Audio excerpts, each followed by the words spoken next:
Charilam petrol pump সংলগ্ন আগরতলা উদয়পুর সড়কে যাত্রীবাহী বাস গাড়ি ও স্কুটির মুখোমুখি সংঘর্ষে মৃত্যু হল এক ব্যবসায়ীর।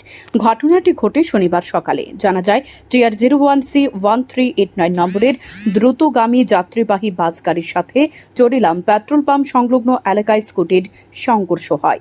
বাস গাড়ি স্কুটির সংঘর্ষে ব্যবসায়ী চন্দন ভৌমিকের ঘটনাস্থলে মৃত্যু হয়। বিশালগড় অগ্নি নির্বাপক দপ্তরের কর্মীরা রক্তাক্ত অবস্থায় ব্যবসায়ী চন্দন ভৌমিককে উদ্ধার করে বিশালগড় মহকুমা হাসপাতালে নিয়ে আসলে কর্তব্যরত চিকিৎসক তাঁকে মৃত বলে ঘোষণা করেন। বর্তমানে বিশালগড় মহকুমা হাসপাতালের মর্গে রয়েছে মৃত চন্দন ভৌমিকের দেহ।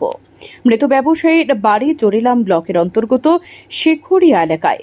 প্রত্যেক দিনের মতো শনিবার সকালে স্কুটি নিয়ে দোকানের সামগ্রী নিতে আসেন, তখন ঘটে এই দুর্ঘটনা। হঠাৎ করে বাড়ির দিকে দোকানের বিশাল চইলাম গেছিল মালান্ত। হঠাৎ করে শুনছি যে অ্যাক্সিডেন্ট হয়েছে বিউজির সামনে। কি গাড়ি? বাসের লোক হয়েছে, সুপার বাসের লোক, স্কুটি চালাইতে দেন আর কি। তাহলে অ্যাক্সিডেন্ট হয়েছে, আমরা ধরে গিয়ে দেখছি যে সেখান থেকে না বিশাল করার জন্য বিশাল করে দিই, তাই না?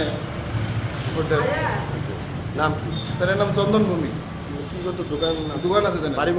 বাড়ি শিকরিয়া ডিয়ার ক্যাম্পের লোকে। কোন হসপিটালে নিয়ে এসে? হ্যাঁ, কোন হসপিটালে নিয়ে এসে? এটা বিশালগড় হসপিটালে।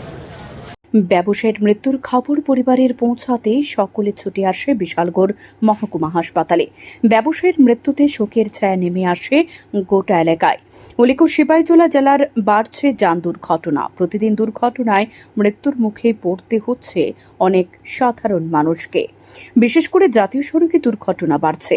এর পেছনে কারণ হল যাত্রীবাহী বাস, স্লিপার সহ কিছু উন্মাদ যুবক গাড়ি চালানোর সময় এতটাই উশৃঙ্খল হয়ে পড়েছে যে সাধারণ মানুষের জীবন পর্যন্ত মৃত্যু মুখে পড়ছে।